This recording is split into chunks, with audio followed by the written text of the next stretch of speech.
right, everybody, and welcome to Governor's Comedy Club. This is DONversation, one of my first live DONversations right here from the studio. My special guest here is a Long Island legend. He is a hilarious comedian who has appeared in several films, including Miss Congeniality and a sequel, Miss Congeniality 2, Armed and Fabulous, as well as a short-lived sitcom, Diresta. Here he is, folks, Long Island's great ones here, John Diresta. John, how you doing, buddy?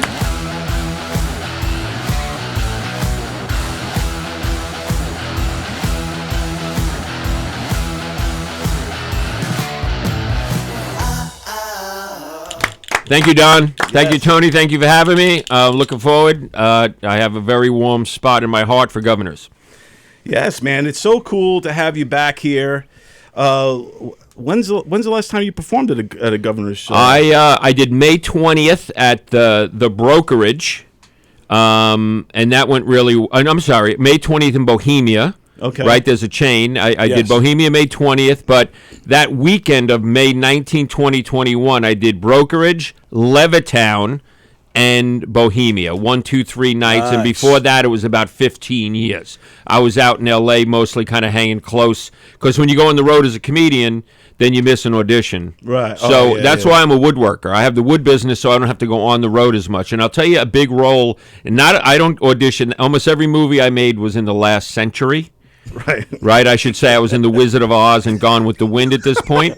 Right. However, in about 2010 or 2011, I was in New York doing a Fix-It show. I don't know if I had 3 woodworking shows up and down the dial, and I had to audition to be in the last season of Entourage. Oh, wow. As the most famous New York voiceover guy in Hollywood, and who got the role? Dice Clay. And I was up for that, and I missed it because I was doing a Fix-It show.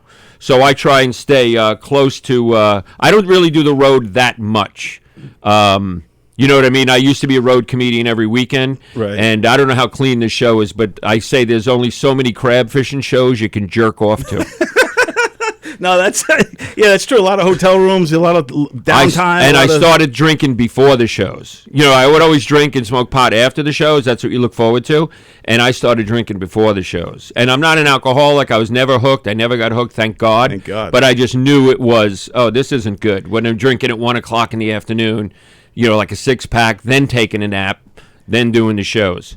So, and also when you're on the road, you know, drugs and alcohol tend to flare up at home between the wife and the kids because Dad's not around. You're not there to oversee things, so you lose control of the house. So I did a podcast here with Mulrooney, who's my idol, and he's been with me for 30 years.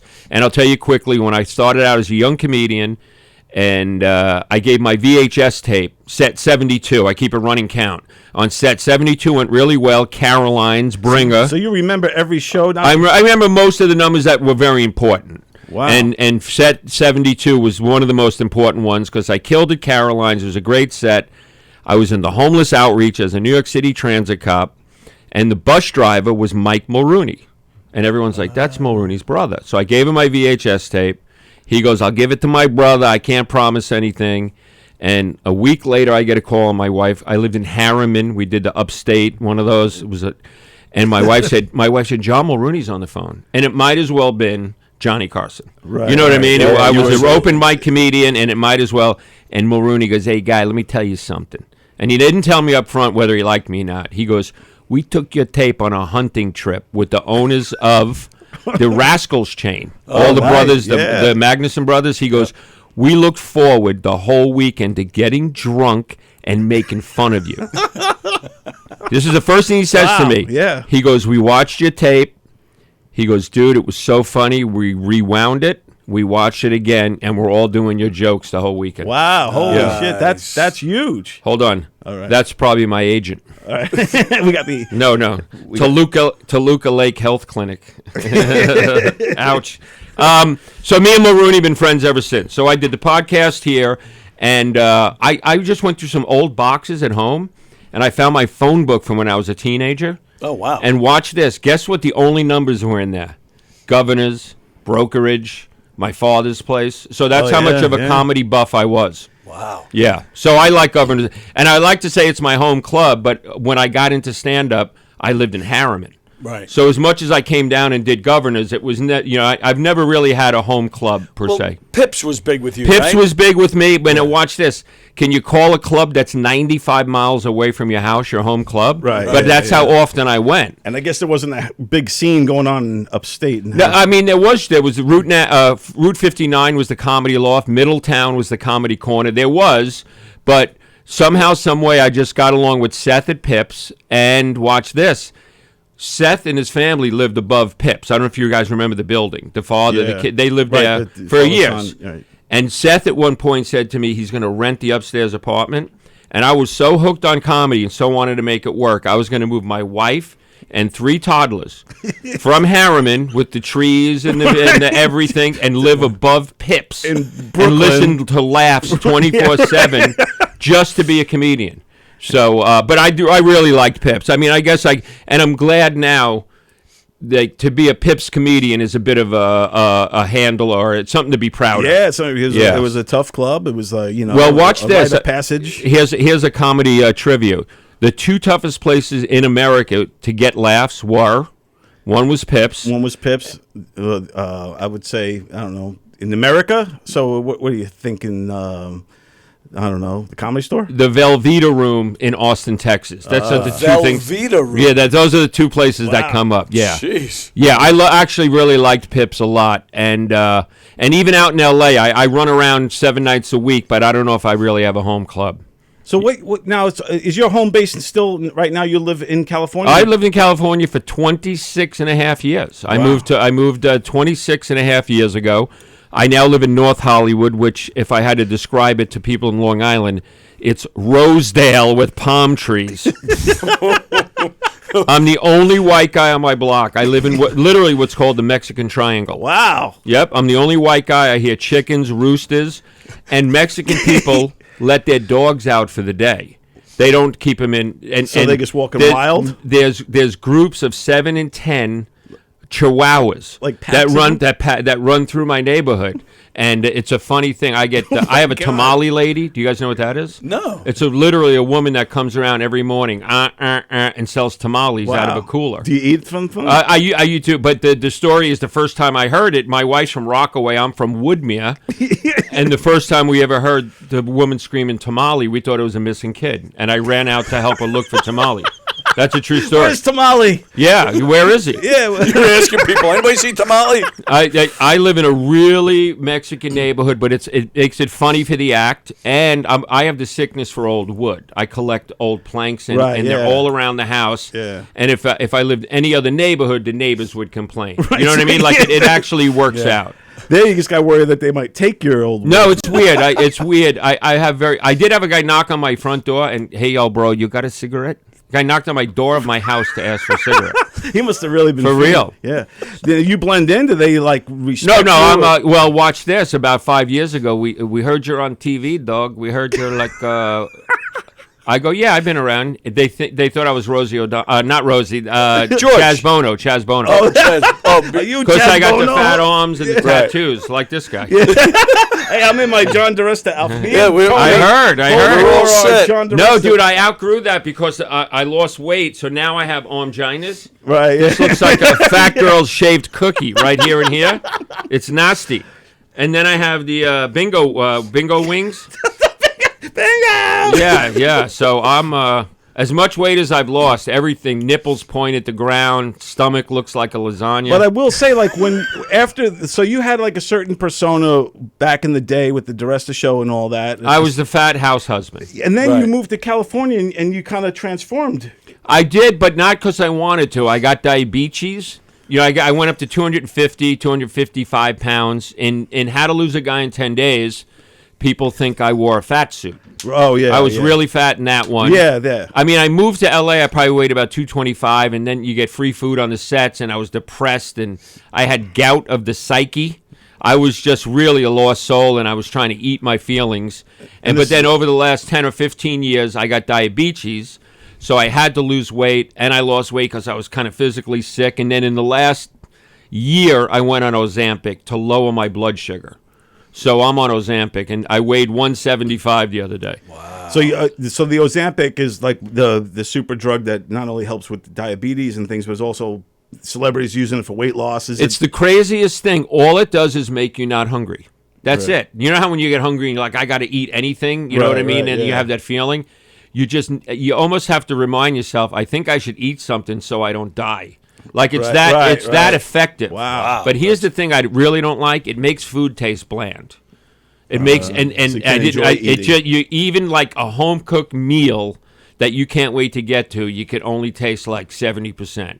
And the strangest thing is, I don't know if you guys know I'm single now, but for the first time in years, there's only two things that I could get the full flavor on, and it's a very weird opposite end. Granny Smith apple, a green apple, and pussy. Yes. Break. I'm glad you didn't lose the taste for pussy. I'm willing to give up. What do you think I'm a queer? Exactly right. What do you think I'm a queer?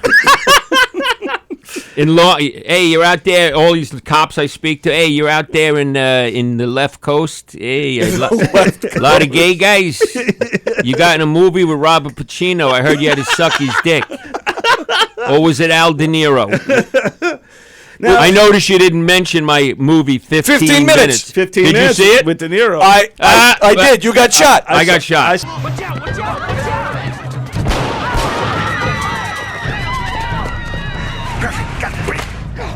So I saw it years ago. That's obviously because very few people see it. Yeah, I saw it because what's his name? The other Long Island guy, Ed Burns, is in it. Right, Long Island, a lot of Long Island. I'll say it here and I'll say it now. Ed Burns, I'm gonna cry. The greatest guy. Really? Yeah. The greatest guy, because he got along with my wife who died.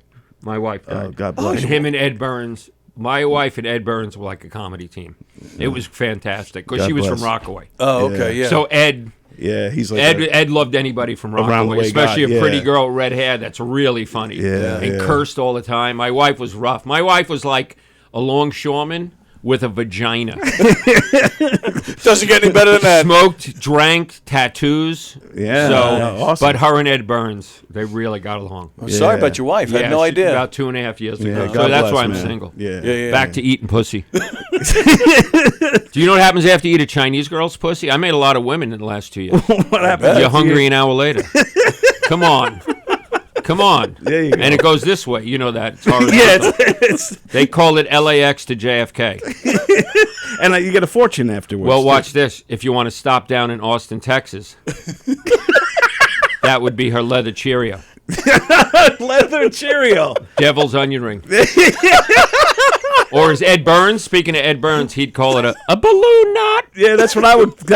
Was my go-to. No, Ed. To be serious, Ed was the nicest guy. We got along, and we went to the same high school. You know that. No, Ed and I I didn't went know to that. Hewlett High School. Wow, I didn't but know we that. were 4 years apart. Wow. So on the audition, and I'm up, and when you audition for these things, there's a guy from Sopranos, there's a guy from, you're like, oh man, this is the real deal. Right. Yeah. And while I was waiting to go in, Bernie Mac came in to play De Niro's partner. This is high, and I had to audition like 10 times. And then I got the phone call, and the manager said, I got good news. You're going in tomorrow to read with Ed Burns. You're that close. Ed Burns is coming in to meet you. Wow, cool. And, the other potentials. And I said, I'm on an airplane in the morning to a wedding in Florida with my wife and kids. He said, no, you're not. You send them ahead, and you catch up with them. Yeah. And that's what I did. And when I went in, I sent Ed a psycho letter when I first became a comedian. Hey, Ed, put me in your movies. I'm from Long Island. Right. You know my brother. You know my sister. Yeah. So I never wanted to meet Ed Burns because I was afraid of the psycho letter. Right. And I had just done Howard Stern about having the lowest rated sitcom in the history of TV. Ed walked in this little room in Santa Monica, and he put his hand out, and he goes, John Diresta, Ed Burns. I said, dude, I know you. I said, sorry about the letter. He goes, I don't even know what you're talking about. I never got it. And then he started quoting my jokes from Howard Stern. So I knew we were going to get along. He said, you killed it on Stern. Then we went in the room, we did the audition, and then the director said, do you guys know each other? And I said, well, I think Ed might have lost his virginity to my brother's current fiance. Something like that. Right, and the director saw me and Ed talking back and forth, and I almost knew I had it. Because the director was going like this.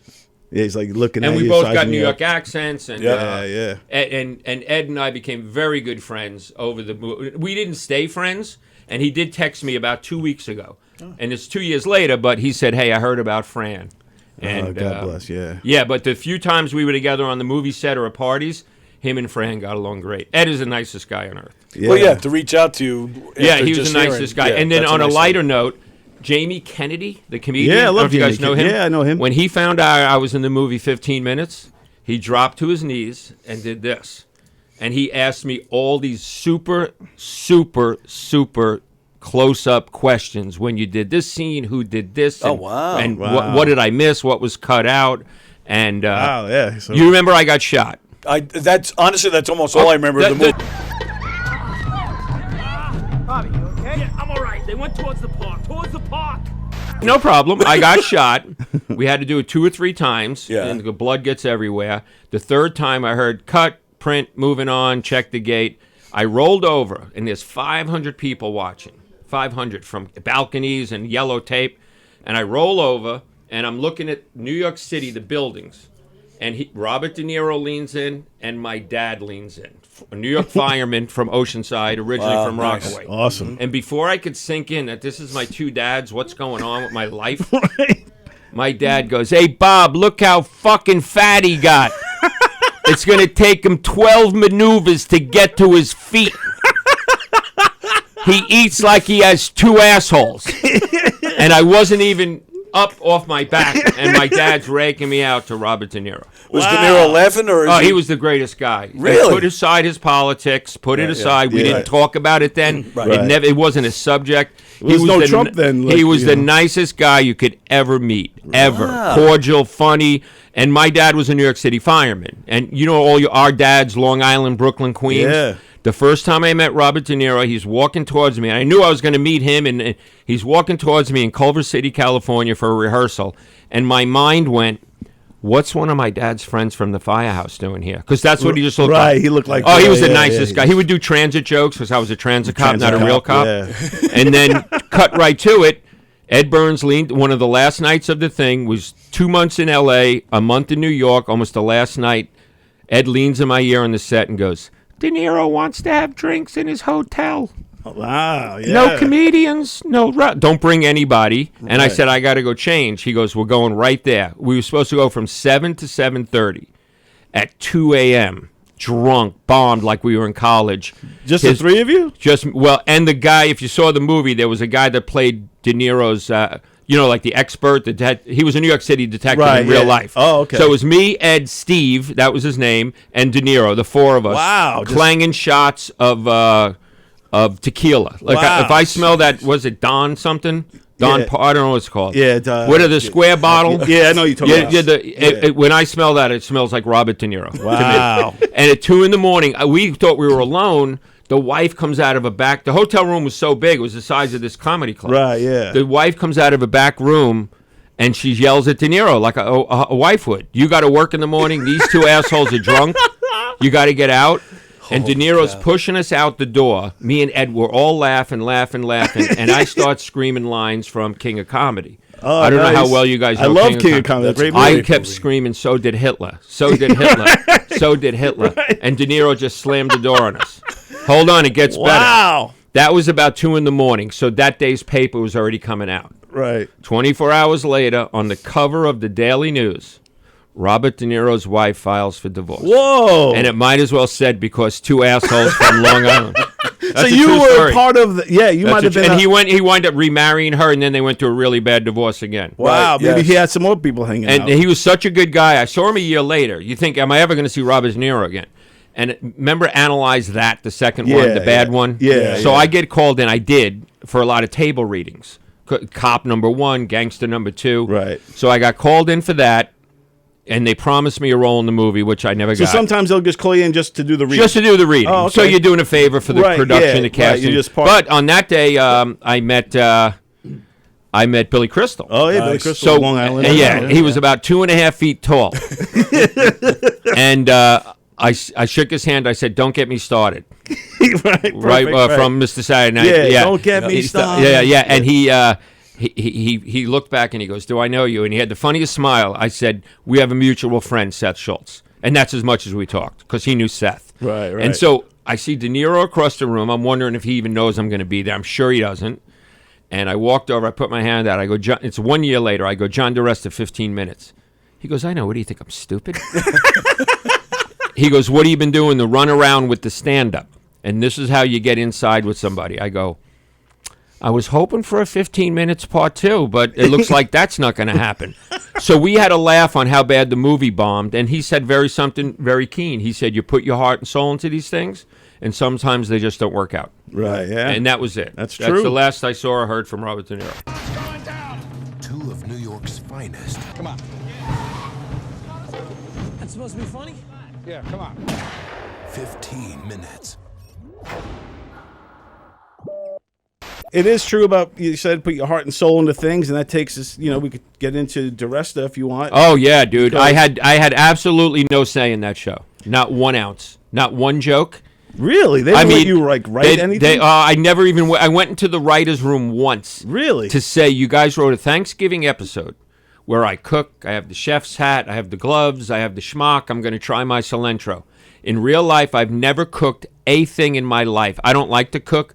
I don't like to food shop, because when I see cheese is $8 and I think it's going to shoot out of the back of my ass into the toilet in 10 hours, why spend $8? $8 on that. Yeah. Why? It's the way I think every time. I am too. Every Yeah, time. that's I don't why I like to can't. cook. Yeah. And I said, do you know what I do on Thanksgiving, Christmas, and Easter?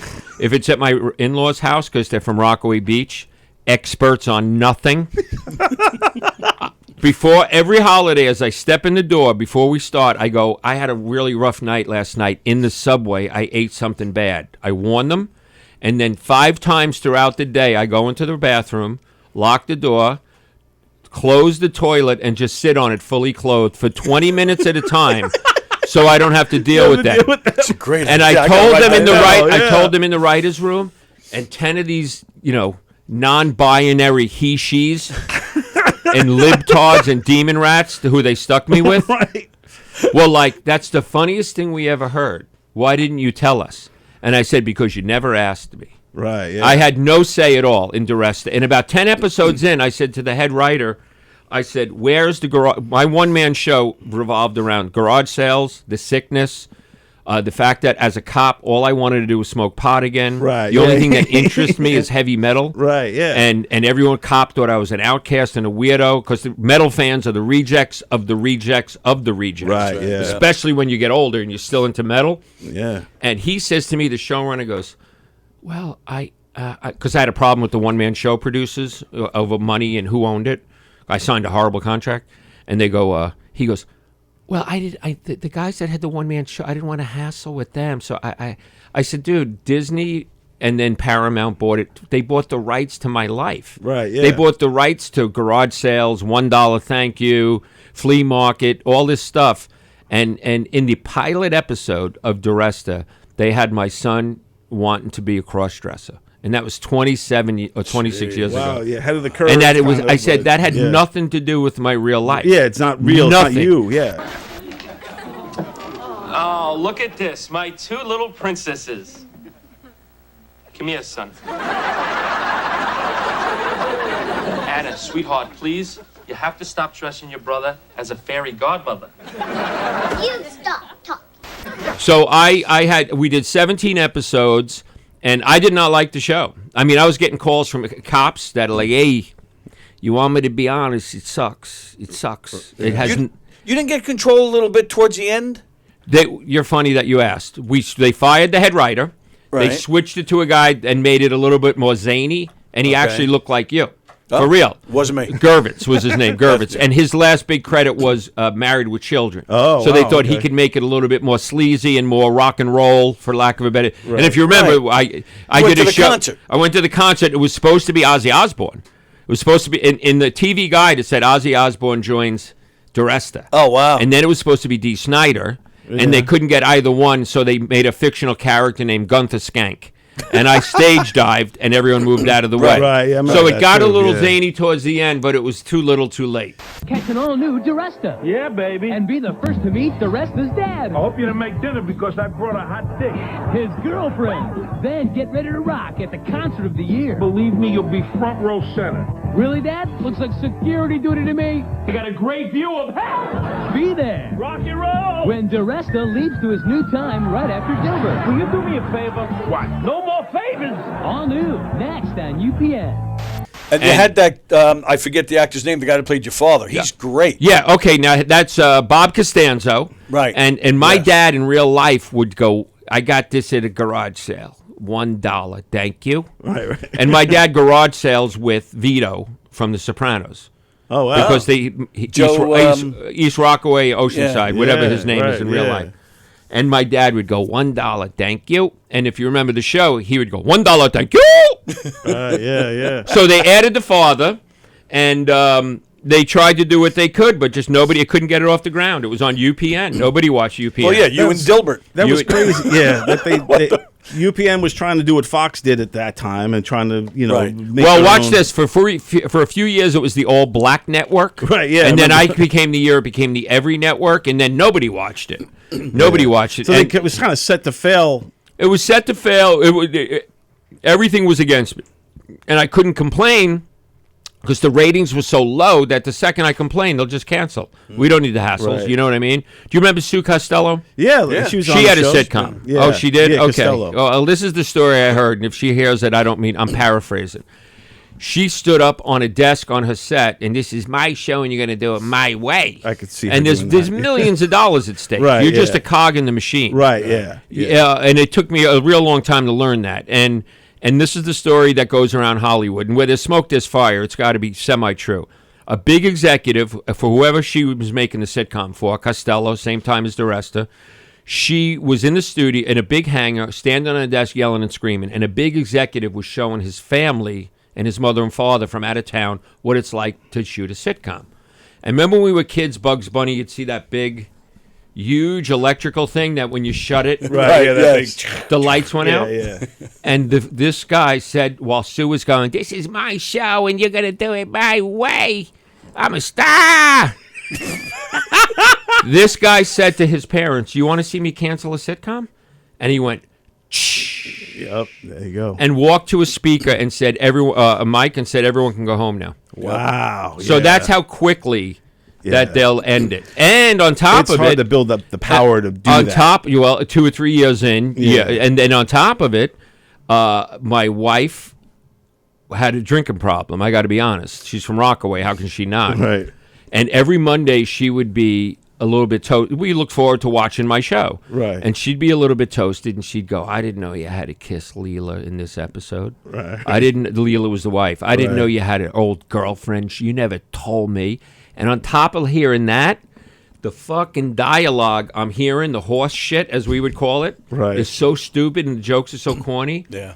I'm the only human being on earth that had his own sitcom with his name on it every Monday night in $1 million house with a heated pool with his head under the pillow and his fingers in his ears.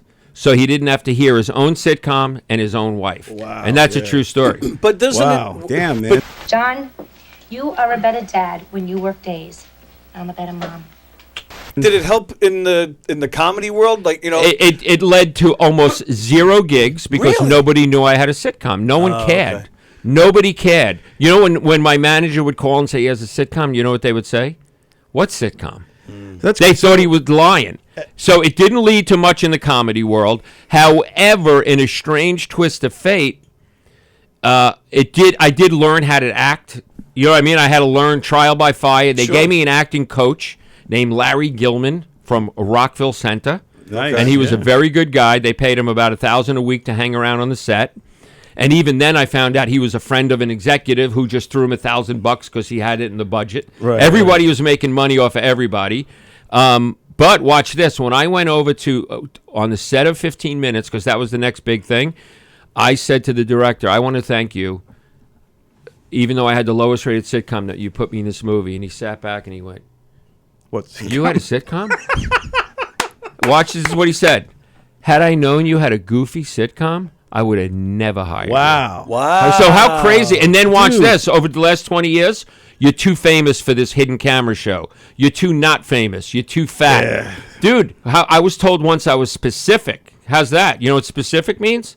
You got no neck and you got a fucking New York accent. Oh, how many roles can we give you? You're too much of a type, right? It's a fucking mind fuck for 25 and no steady paycheck. What's crazy, dude, is comics, especially in the 80s and the 90s, their whole thing was, you know, you do your act to get a sitcom, and then the sitcom is the, you know, the Seinfeld, the Romanos, the Kevin, all these people, you know, that's the goal. You finally reach it. Honey, you finally reached the goal. And it was a nightmare. You know what I talk about? It's like, you ever take a shower that's like a hot shower that you're having a good time in, but somehow the sewer, like you didn't call the plumber yet, and you were standing in 2 feet of murky cold water while you're taking a nice shower. And then on top of it, I was living like a black guy with a hit record. You guys don't even know the money problems I ran into. I made $150,000 3 or 4 years in a row. Right, yeah. And then 9/11 happened. The phone stopped ringing. I got physically fat. I got gout of the psyche. Wow. I had an alcoholic wife and she was spending money like crazy to get even with me. Wow. I literally got phone calls. Hey, we think your credit card is stolen. This is Visa. No, it's my wife. She's going up and down Ventura Boulevard, spending thousands of dollars. So she would just do that just to annoy you? I don't know if it was to annoy me or she had the sickness for spending money. Just, you know, I need 10 pocketbooks. Right, I need, yeah. You know, people have that, yeah. But watch this. At the end of the day, and this took me years to realize, that sitcom saved me from being killed on 9/11. I was a New York City cop that was in the homeless outreach unit, and when I left the homeless unit, I reported to J Street in Brooklyn. Mm-hmm. On 9/11/2001, the homeless outreach unit building was in the shadow of the Twin Towers, and one of the engines was found on the roof. Wow. Now hold on. And I worked at 9 at night to 6 in the morning as a transit cop for 7 years in the homeless unit, and I would sleep in the precinct till 9 a.m., and then go do a security job, go to an acting lesson. You know what I mean? If I had to stay in New York City instead of driving back to Harriman. And who knows, I might have been woken up in a cot at 9 and said, we got to go. In there I don't think I know I'm the kind of cop, I wouldn't have gone in that building, but I would have been outside helping people. Right, yeah. You know what I mean? And then or worse, standing two blocks away doing nothing, and then the building fell on me. Yeah. Or get cancer of everything on earth, 20 years later. So that sitcom saved me. So you were still doing the sitcom during that? Not at all. No, the sitcom was... But you were already done. No, I'm saying Hollywood. I'm saying the fact that I moved to Hollywood. Right. And let's go over the 600. I got a $600,000 TV deal, which a lot of people think that's it. Your life, you're set for life. I had such a squabble with the guys that did the one-man show. I signed a contract this thick without showing it to a lawyer. Oh wow! So when Disney showed up with $600,000, guess what? They owned 90% of my life story, and I owned 10. Oh my God! That's what I signed. So I had to settle out. I went from being a flat broke cop eating the sandwiches that we gave the bums, our clients, to my first check was $50,000. So now I paid all my debt, parking tickets, everything. Right. Got out of debt. Tried to fix my credit, and my credit was so bad I couldn't even get a cell phone. Wow! And even though I had $50,000 in the bank, you had to have some kind of credit. And to make a long story short, I had to write a check for $250,000. Wow! To the one-man show to get because again, Disney could just go forget. We don't. If someone else owns this, not him. We don't need the hassles. He's not that important. Right. And then, out of that number of $600,000, agent 10, lawyer 5, like they took it off to $600,000. Right. Before taxes. Then I had to write. Yeah, everyone gets on that top number. So you come out with not a lot. Not even, dude. I had to write $250,000 less. Yeah. So I'm just saying, a lot of people. Damn. And then to answer your question, people think when you get a sitcom, your dick is always hard, your bank is always full, your wife's happy. You can have no sadness. Yeah. And I had I'm on a show that I'm not proud of. Yeah. And I learned this very quickly. If there's 60 people on that set, there's 59 people. I could care less if it gets canceled. They go to another show. Right. Guess who gets left unemployed? Right. Yep. Yeah. And then if you're on a show, and then is that a true stat that you're the lowest rated sitcom ever? Okay. One of the on one episode, only 600,000 people watched, and that turned into the lowest rated sitcom in the history of TV on a network. So on any given night, Don Lemon gets 50,000 people, but that's cable. Right. So it was in the New York Post It was one triangle. I mean, 1 inch by 1 inch. It said, anyone ever, what happened to New York's Funniest Cop? Diresta on blah, blah, blah, date, October of 1998, became the lowest rated sitcom in the history of TV. And on one of the radio stations in New York, they changed, remember the movie, the bowling movie with Woody Harrelson? Oh, yeah. I love that People movie. got Munsoned. Yeah, they Munson. They right. changed it to people got Dirested. Wow. Oh, wow. Shit. So how quickly, Yeah. everything, people think I'm rich and famous, and they're using my name as a butt of a joke. My brother Joey faxed me the article. I brought it into the writer's room. 6 he, she's, and fags, and I mean that in all the nicest way. I just mean happy people. Right, yeah. And I showed him it. They all passed it around, and the head writer goes, "What kind of brother would send this to you?"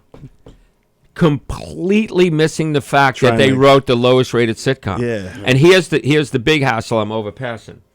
The people at UPN wanted the John Diresta that's sitting here. Right.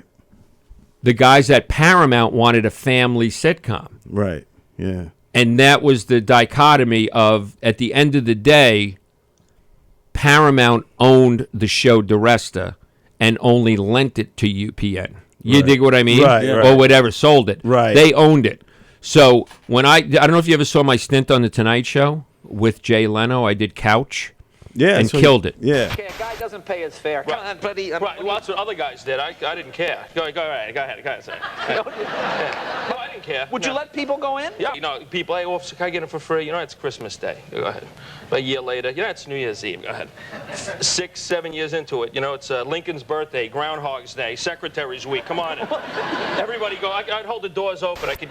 And I heard the next day at UPN, Dean Valentine, who looks like you, Dean Valentine, they popped it in. It was 7 minutes. They shut it off, and he looked at his 2 or 3 executives and said, "That's the guy hired.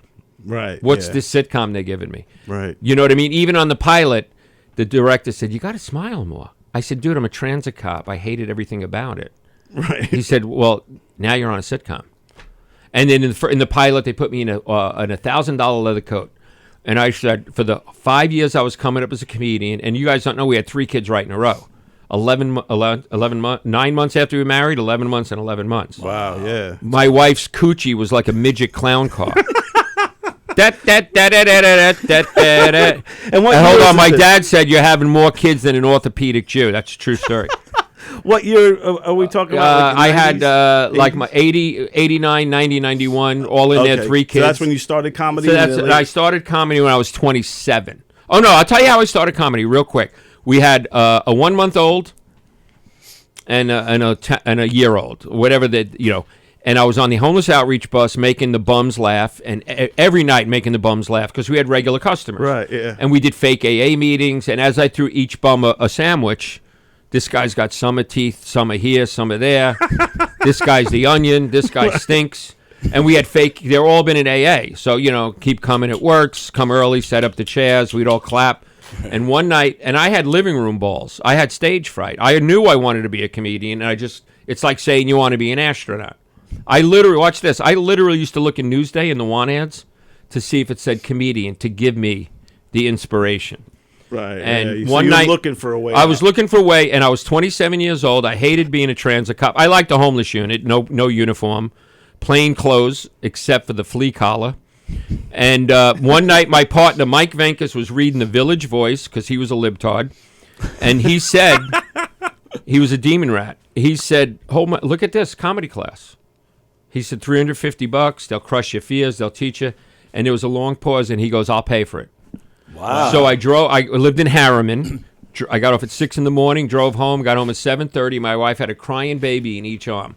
Matthew and Sabrina, a boy and a girl. We were done. And I said, "Look, I want to take a comedy class. It might take 10 years for me to make a dime. Right. 1 dime." That's what I thought. And there was a long pause. I said, "I need your support."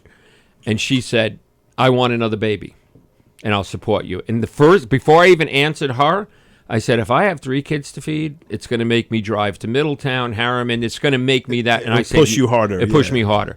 So we had 3 right in a row. And then when I had a little bit of money out in L.A., Fran said, "Hey, I'm not getting any younger. We have money in the bank. We're making money. Do you want to have 1 more kid?" And I said, there's 3 in the next room I don't want. Because I had a lot of... Do you have any kids? Yeah. How many? I have 5. And their ages? Now their oldest is 32, 31, 26. Right, like me. Yeah, 22, and then I got the What about you? 16-year-old. I have a 25-year-old and a 23-year-old. Okay, so watch this. And this is only coming to light in the last few months. I had a huge resentment because I never wanted. I just wanted to smoke pot and listen to heavy metal. And then I got married and I just did whatever she said. Right. And the kid was only $10, right? The $10 covered the whole pregnancy as a cop. So it was cheaper than a fish tank or a cat. Right. $10 you could teach you dirty words. I used to teach my kids to do imitations of Mary Jo Buttafuoco. Wow. I have pictures of it. Oh, well, shit. Yeah.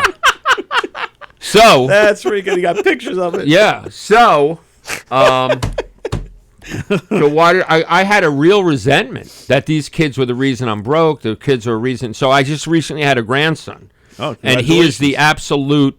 Had I known how much fun they were, I would have skipped over having regular kids. Right.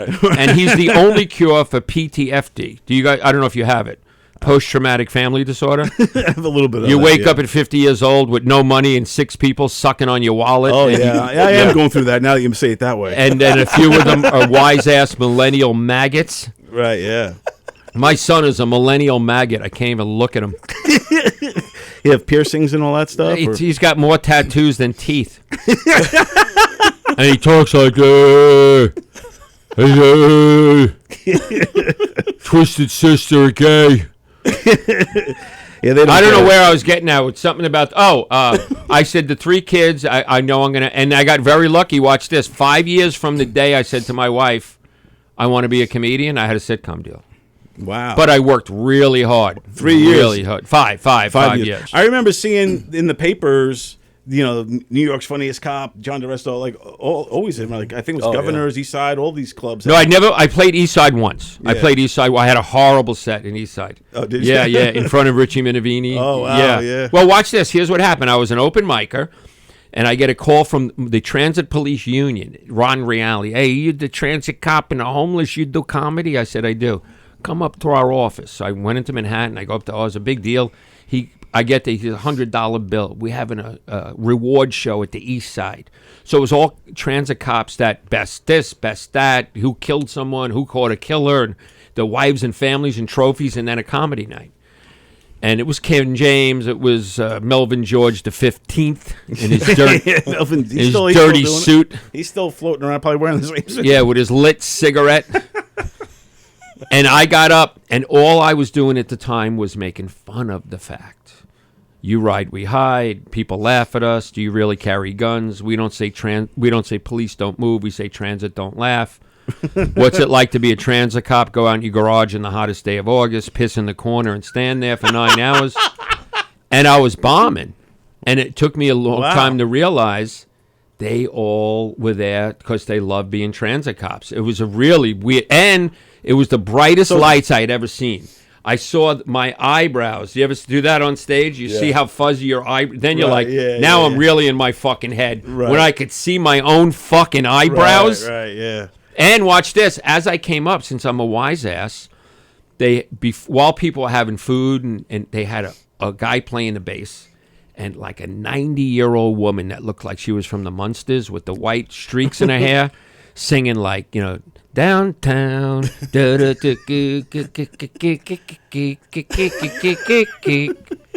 downtown. And I came up, and the first thing I said, and it was packed. I said, hey, everyone, thank you for having me. I said, give it up for the band. Boy, they were good. You could see them every night at 4, 2, and 8 begging change. And it got no laugh. And I was like, oh, okay. Sure. You ride, we hide. Wow. So watch this. Not only did I bomb, and my wife was there, and I brought a bunch of friends from Long Island, I really had a bad set. And I didn't have a plan B. Now I have a plan B. And as I was sitting at the bar, I didn't even want to sit in the crowd. I was so ashamed. The woman came up to me, and she walked up real slow and goes, what gives you the right? And I never heard this term. I've never been dressed down in public like that. Wow. You humiliated me. Wow. Oh, goodness. You know what I said? Oops. Would you like to go to the shelter? Do you think being a transit cop made you desensitized to certain things? Is that what it? I'll tell you what. Now, 25 years later, I could not be more proud. Yeah, yeah. I would to be a transit cop as compared to NYPD. They put you out there alone. You guys know you work alone. Right, You're 21 years old from Woodmere, Long Island. You know Jewish karate. You know what Jewish karate is? Don't hit me. My dad's a lawyer. Watch my schmeckle, oi. And you're in the subway. So it made me tough. And then I started, not only did then I stopped riding the train, and my steady station was Stillwell Avenue. Do you guys know what Stillwell Avenue was like in the late 80s? 4 trains. It's the last stop in New York. Yeah. 4 trains stop. And it's bums and transvestite hookers and crack so you addicts. gotta get streetwise It's a fast. whole nother world. Yeah. And not only it hit me the other, because every night I smoke pot. I do a set every night of my life. I smoke pot, listen to metal, and take notes. And it hit me. The only thing it was such a island of broken toys that the only thing you had was humor and sarcasm, even with a he/she hooker or a bum. Right. That all you had was dirty jokes and silly jokes. And when 7 or 10 cops got together, all we did was make fun of the members of the pubic. That's what we called them. So I not only was I funny growing up in Woodmere and Hewlett and hanging out with Jewish people and Italian and Irish, now I was with a whole nother Puerto Ricans, blacks, street people, and cops from Brooklyn, and picking up in my balls and all these terminologies, racist terms for other that you never heard, which were enjoyable at the time. Right. Yeah. And then even the online booking sheet, when you arrested someone in New York, it said ethnicity: black, white, Puerto Rican, or other. Right. Right. So everyone you worked with was an other. You know what I mean? And you didn't mean anything bad by it. So I honed my comedy, at least my own sense, and then I became a comedian. So I brought a lot. Yeah, because you were like. But 25. Different. Yeah. Now and watch this. Had I been a New York City cop, NYPD, and had I liked it, because I didn't like transit, I might have the balls to not be a comedian. Might have stayed with me. Like, had I become a detective, got a gold shield, rode a Harley, and started moving up, I might not have become a comedian. Right. It's weird how the crossroads of life happen, and different. And watch this. Here's something you guys don't know. I got July 15th, 1986. I got assigned to the Transit Police. 2,900 of us went in the police academy, and 308 were transit. And I didn't want transit. I got stuck in transit. While I was in the academy, I took the test again. Because you guys know cops my age. How old are you? 52. How about you? 54. Okay, you got it. So we all know. Did you go to BOCES? No, man. I wish I did. But. Did you? No. All right, I went for one day. I was for what, mechanic? No, you're funny. Auto, airplane, cosmetology. I went for photography. Oh, yeah. And I saw a girl. It was the first time ever. I was 16 or 17. There was I don't know where we drove to, like Freeport or somewhere in a bus. And a girl sat next to me. It was the first time ever I said I could marry this girl. I was so in love. And she sat next to me, and she was obviously from Massapequa or somewhere. I was from Hewlett. And I said, I am 100% in love with this young Italian girl. And we rode home. I rode home on the BOCES bus and got off at Hewlett High School. And the vermin that gets off the BOCES bus with the fucking panther tattoo, the angel dust addiction, the black boots. Remember the BOCES boots? Yeah, yeah. I was so embarrassed I quit BOCES that day and missed out on my wife. Wow. I went to BOCES for one day. Wow. But I don't know why I brought that up. So, I took the police test again. I took the police test again. Right. And you got to do the medical, you have to do everything to roll over. I've gone through it. I didn't get in because of freaking hernias, and I think it was better that I didn't get in. Okay, well, I went to roll over. So now I worked in District 1 in Manhattan for 6 months, and I didn't like it because all those guys thought the job was for real. And every now and then I'd ride the train to Coney Island and take my lunch in District 34. And they were funny and they were flippant, and this job sucks, and everybody can suck my cock. Like I'm like, this is the fucking These place. are my people. Yeah. And watch this. From Hewlett to Coney Island is like 7 miles. No tolls. You know what I mean? Yeah, yeah. Who knew how close it was? And I transferred to Coney Island, and July 23rd, 87 was my 23rd birthday. Emptied my locker because July 24th, I was going to get reassigned. I passed everything, you know what I mean? And I cleaned out my locker, basically told they could all kiss my ass. And the next day, I got assigned to transit for a second time. And I cried. For real, I cried. And there's nothing you could do about it. There's nothing you could do about it. And the guy had a shirt like yours, but short sleeve with a tie. And I started to cry, and he said, dude, I'm a transit cop. I got 5 years on the job. It's not that bad. I said, I'm a transit cop, and I stand in a puddle of piss at Coney Island every night of my life, and it sucks. And he went, I'm sorry, you're kind of right. So I had to go back, so much for the pep fill talk, my lock, and now I was just determined to quit. This isn't for me. I don't like police work. I don't like arresting anybody. And I met Fran, Rockaway, and we had a kid. Now I can't quit. But in hindsight, so then I said I'm going to use comedy to get me out. So at the end of the day, I'm like almost like a white trash Long Island Tony Robbins that right. I made it work. You know what I mean? I was determined to get out, and I did. And but there was obviously a lot of ups and downs, and it's not. And I tell everybody trying to navigate Hollywood as a stand-up comedian is 50 times harder than standing in the subway of Coney Island alone as a cop. It's really hard. Yeah, it's really hard. But now when I look back, we were like the Hells Angels of police. I was going to say, you work alone. Is there a part of you that misses those days? Oh, I miss a steady paycheck. I miss having a gun. I miss having a shield. I miss having I don't have a police ID. I've been pulled over 100 times in the last 25 years. Yeah. And I got to go, I'm an ex-cop. And one guy wanted to arrest me for impersonating a police officer. Oh, wow. I said, I'm not telling you I'm a cop now. I'm telling you I was a cop 25 years ago. Right. If you want to go in your computer and put in New York's Funniest Cop, you'll see 900 things. Right, yeah. You know what I mean? Yeah. And every now and then, one guy said, let me just go to my car. He comes back. He goes, Mr. Diresta, you're going to have to step out of your car. LAPD.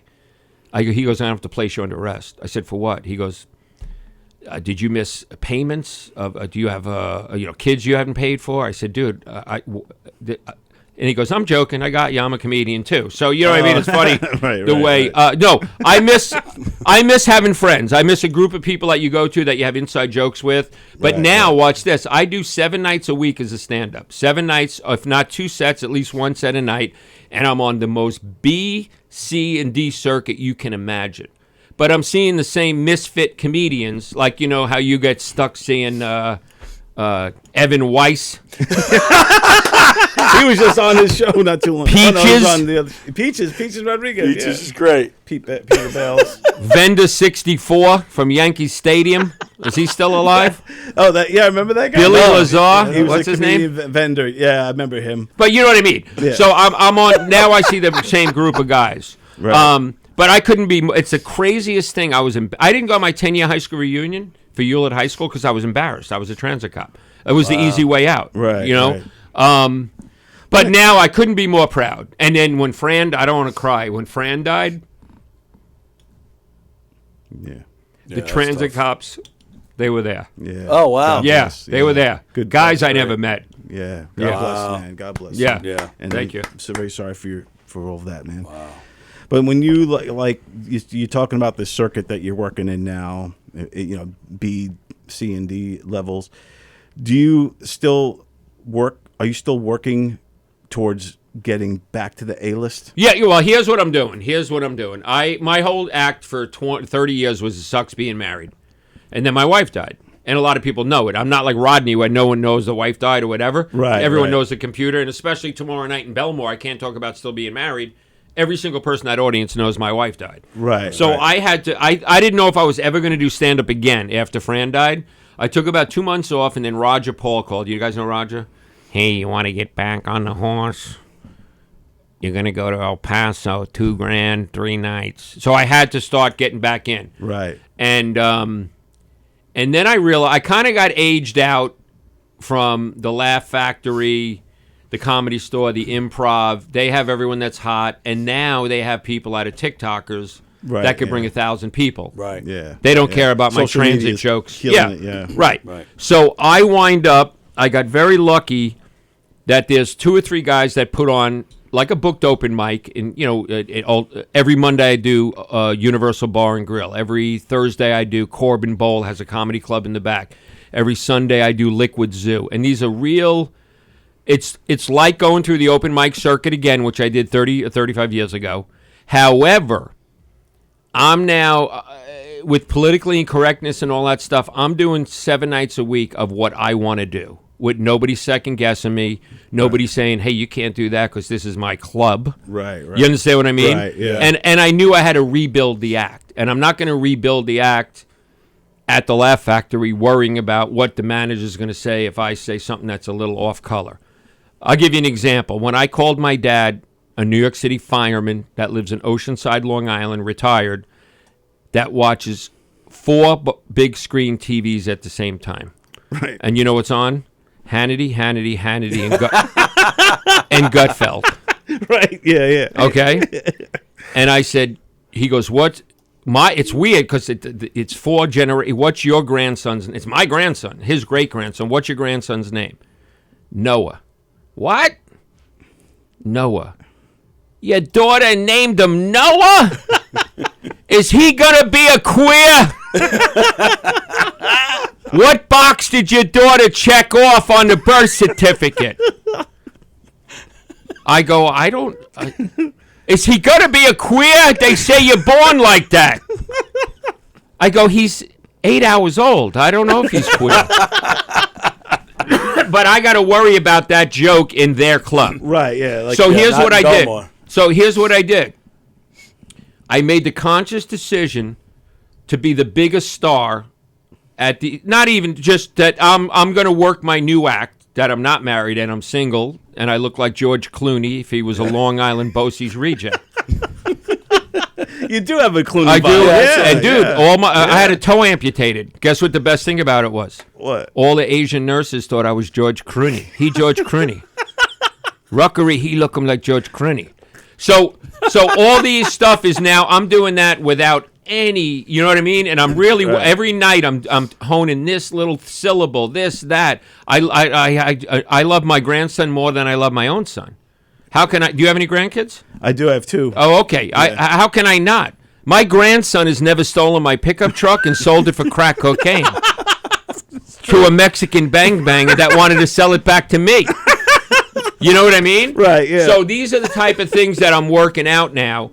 And then I just want to leapfrog even Monday, even Thursday through Sunday. I want to just start doing one night in Cincinnati, one night, and having my fans come. So that, yes, without a doubt. What if you start to get on the hot streak again and somebody offers you another sitcom? Hey, you'd be great for the. I would have to be executive producer along with it. Yeah, so now all the stuff. No, watch this. Oh, dude, I did 3 woodworking shows. Right. Where my jokes were overwritten. I love Lord of the Fleas, great title. Dude, but even that, they assign you a writer that's like, he wants to get his joke in, when my joke was spontaneous and funny. Right, yeah. And it's my show and my name's in the title. Right, yeah, that's Bruce? crazy. Yeah, that's crazy. No, dude, it's got to be you guys know my brother Jimmy? He's famous on the internet. Yeah, and Jimmy gets a lot of TV show offers, and he says, before you even go on, if I'm not executive producer, I'm not doing the show. You can hang up right now. So that's where I'm at. Yeah. That's where I'm at. And especially with the woodworking, you guys don't know, for 20 years,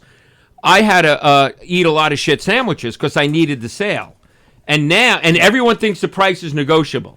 Everybody. Right. And now I go, look, I'm looking for my business card. It's $1,000. That's the number. If you don't want it, don't buy it. Right. You know what I mean? It takes a really long time to stand up for yourself. Right.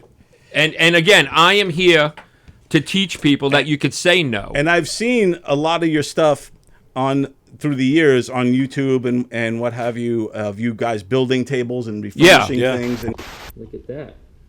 Kind of worked out. So what we're going to do now is palm sand this, a few more cuts, polyurethane, and we got a nice Barack Obama knife block. It's black and it's white. Yeah, I have a legit workshop. I have the greatest helper now. And now I had to work with my son for 10 years. It was horrific. He was a heroin addict for 10 years. Wow. Yeah. Jesus. And now, watch this. Guess what the only thing The only thing my wife left me in her will. Her son. Well, it's technically our son, but he came out of her cookie. Out of her cookie. So it's more hers. So now I got to live with this maggot. I can't even look at him. He's a squatter. I know my rights. I get mail here. Is he getting? No, when Fran died, the night Fran died, I shook his hand and said, we got to bury the hatchet, right? Because now it's you and I. So we buried the hatchet, but in my stand-up act, he's the enemy. He's your fang. He's my fang. That's funny. That I did a gig with her. Oh, did you really? I did. Watch this. I don't want to drop names, right? Because Michael Caine told me it was rude. See what he did there? But I dropped more names than Oscar Schindler. I did a TV show with Henny Youngman. Wow. Take my wife, please. You got to meet Henny Youngman. He too? died the next day. Wow. I go, how are you? He goes, I'm clever. That's a funny answer. I'm clever. And then I said, any advice? And do you know what his advice is? Always. It wasn't just to me. Never stay home for your price. Go out every single night. So when you get the $5,000, you're ready. Right. Never stay home for your price. You know what I mean? Yeah. You don't say I got to do it for this much. Then he died the next day. Well, he died a few days later. Yeah, So I made it dramatic. Why you got to fuck with me? Well, because De Niro's no, he wife did die. is Yeah, like, no, there's a De Niro was definitely the next day. Henny Youngman died a couple days There's later. a common denominator. Yeah, there you go. That's funny. Hold on, I did a gig. Hold on, I did a gig with Sebastian Maniscalco years ago. I did a gig with Henny Youngman. I did a gig with Phyllis Diller and Dom DeLuise. Wow, legends. I didn't meet him. He was sitting in the corner. He was weird. It was watch this. It was me, Ralphie May, and Dom DeLuise and Phyllis Diller. And then I've only missed one or two sets in 31 years. And the one set I missed was at Gotham. I did like 10 a night. And this is after the sitcom, so I got a call the next day. Hey, thank God you didn't show up at Gotham. You would have had to follow Jerry Seinfeld. And I said to the person, well, I would have had the opening greatest joke. And they go, oh, Jerry Seinfeld opened for me? I go, no. Right. He had the best sitcom in the history of the human race, and I had the lowest rated sitcom. And you just went to the Jerry Seinfeld bathroom. Yeah, now, I just went to the Jerry Seinfeld bathroom, and I can't believe I know my comedy history more than you guys. When Jerry Seinfeld came here to shoot the movie Comedian. Right, yeah. Remember when he said it's like monkeys throwing shit? How famous do you have to be to have people shut up? Right. He couldn't believe that he would have to go to the bathroom with the members of the pubic. Yeah. He had them build this bathroom. Really? So that bathroom was not here before that documentary. So for people at home watching this, there's a bathroom backstage here at Governor's. It's a private little one toilet down bathroom. the hall. Yeah. It's a lot of the green room guys use it. And that was built specifically for Jerry Seinfeld. For Jerry Seinfeld, because even when I worked here before you guys probably got into comedy, you would do a set and you went to go empty your piss bag. And people would go, hey, you were really funny. So you had to bump into members of the pubic while the show was still on. Peeing next to but they still push that here at Governor's. They still ask that you go out there and meet them after. Oh, do they? I don't mind. My new thing, too, is... You still want to pee next to him. I have to pee right now, to be honest with you. No, I don't mind meeting people after the shows. You know what I mean? I just, They came, they paid the money. Why not take a photo? You know what I mean? Yeah. And it's way more important to them than it is to you. And in this day and age, too, with the social media stuff, any pictures that they're sharing and all that kind of stuff. Yeah, it could only help. Helps push your thing. And you got to remember, they watch Miss Congeniality. You know what I mean? Yeah. It's their only. I might be the most famous person they'll ever meet. Right. Exactly. You know what I mean? Exactly. Yeah. Yeah, because what was the famous DiMaggio line of they asked him why he always does plays so hard even if the game doesn't count, and he said because this could be someone's first time ever seeing me play, right? Or it could be someone's last time ever seeing me play, so I want to make sure I do my best. That's a good point. Yeah. So now you're performing this weekend, Friday and Saturday here at the Brokerage. I'm at the Brokerage Friday and Saturday. I'm looking forward to it. A lot of friends and relatives are going to be there. And I'll tell you, from a comedian's point of view, if I have my preference, I like to fly into Milwaukee or Vegas or Florida, do my shows, and not know a single person. Right? You know what I mean? Not know a single person. However, last May 20th, I got a cut of the door, so I invited everybody I ever met. And what happened was, and this is just you got to get up every night and stuff has to just develop without you looking for it. Similar to, I love my grandson more. I never thought of that. It just came out on stage. Right, yeah. I don't know if you know, I do a routine about having no ass. I hike my pants to my ass, and I flex my cheeks. But I'm saying I flex my cheeks, and now I do karaoke. And the other night, just by chance, I did Hava Nagila Hava, and the whole audience started singing along. So these things come out of every night. Right, so what happened last May 20th was, I was like, there's John Bonziglia, here's a memory. There's my cousin Philip Diresta is the #1 shark fisherman on Long Island. Wow. He's the Quint of Long Island. He's the real Quint. And he's my cousin, and he's a good guy. So what are the odds of just having that as a relative? Right, yeah. And it was a little, and then there's my dad was there, and then my cousin Kevin was there, and he has a little bit of brain damage, and he just sat and didn't laugh at everything. So every time I got a huge laugh, I would just stop and look at him, and he would just be staring. While everyone was laughing, and I'm looking at him, he's looking at the wall, and it was extra funny. Right. So my point being, what came out of last May 20th in Bohemia was, instead of, hey, you in the red hat, what do you do for a living? I knew it. Yeah, there's a transit cop that did this when I, you know what I mean? Right, it's like, so it's built-in crowd work, right? And it makes it very personable. And I told my mom this today in Woodmere, and my mom said, they like that you're talking about them. You're making them feel important, which I never even thought of. Right, you know what I mean? John Diresta remembers me from high school. Right, yeah. You know what I mean? Yeah, exactly. So, yeah, I'm looking forward to Belmore. And I'm also looking forward to Saturday night is sold out. I'm on BAB tomorrow morning if you're up. Oh, nice. With Raj and JP. So we're trying to sell out Friday. And if that shows that I can bring people, hopefully I'll be back in. I would rather come to Levittown, Belmore, and Bohemia every couple of months than go to Alaska, Hong Kong. Do you know I did 2 shows in Hong Kong? Really? So that's in China, where it's communism. How did you end up getting a gig in Hong Kong, and how did it go? I got a call from someone, a booker, and it said, I might have been Roger Paul or somebody that said, look, $1,400 cash, 2 shows, but I had to fly from L.A. to Newark. Then Newark, we went over the world, not around it, over the top of Antarctica, 17 hours. Wow. It took me a day and a half to find my penis. It looked like a mangina. My penis is so small, my new girlfriend doesn't blow me. She eats me out.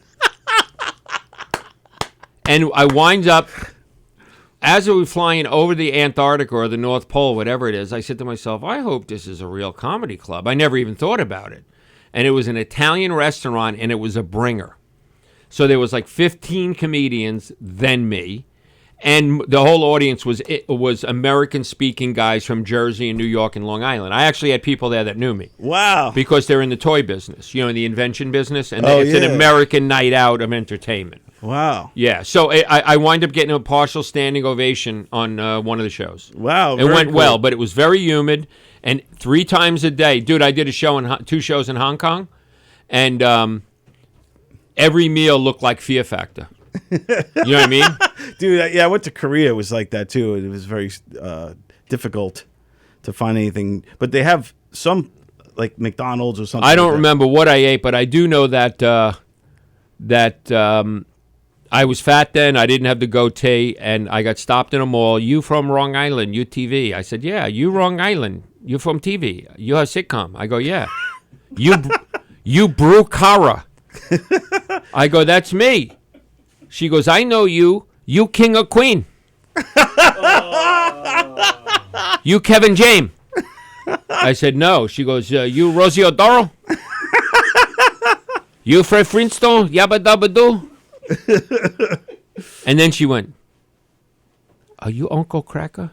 Uncle Cracker. Follow me and everything, you're all right. I'll be the one to... Has anyone ever had a bad trip on an edible? Anyone? Every 6 months I do an edible, and I don't think it's going to happen this time. 2 days ago, I got a big candy bar after a show. I said, all right, I'll take one little corner. I'm home on the couch. I'll eat one little corner. Hour later, like this ain't doing shit. So I ate the other 19 squares. few hours later, my mind had a mind of its own. I regretted every decision I ever made in my life. I started to pray. Please, God, if you give me my brain back, I'll feed the homeless. Please, God, if you give me my brain back, I'll do charity work. 4 hours later, the sun was coming up. I said, please, God, if you give me my brain back, I'll do a comedy show at the junkyard. But this has been great, my friend, and I appreciate this interview. Dude. Yeah, man, very Pound it. Yeah, very open and honest and powerful stuff, man. So, John, tell everybody where they can find you. And I'm follow I'm on Instagram at John Diresta. And any young ladies, I am looking for a woman anywhere between 18 and 65. I'm open to all ideas, and you could literally send me a DM. I'm in Long Island till Monday, and I have a long tongue, and I'm single. And hold on. Yeah, Gene Simmons actually. That's half of it. It makes up for the soft on. In my balls. At John Diresta on Instagram, and I think I have an Instagram that's Diresta West Coast. That's the woodworking, Diresta West Coast. I'm on Facebook, John Diresta. And if you want to text me, 818-821-9634. Ladies, I like a nice New York accent, dark hair.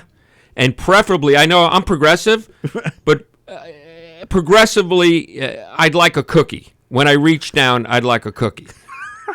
Because Dylan Mulvaney is on my list, because that's what I like in a woman. No tits, no ass, no pussy, and a dick. So Dylan Mulvaney. But I'm progressive. When I first got my new teeth, I spoke like Caitlyn Jenner, and it made me very sad. You see my new teeth? Yeah. I wore ladies' panties during the decathlon. It felt supple on my gooch. Okay. John Diresta, everybody. Thank you.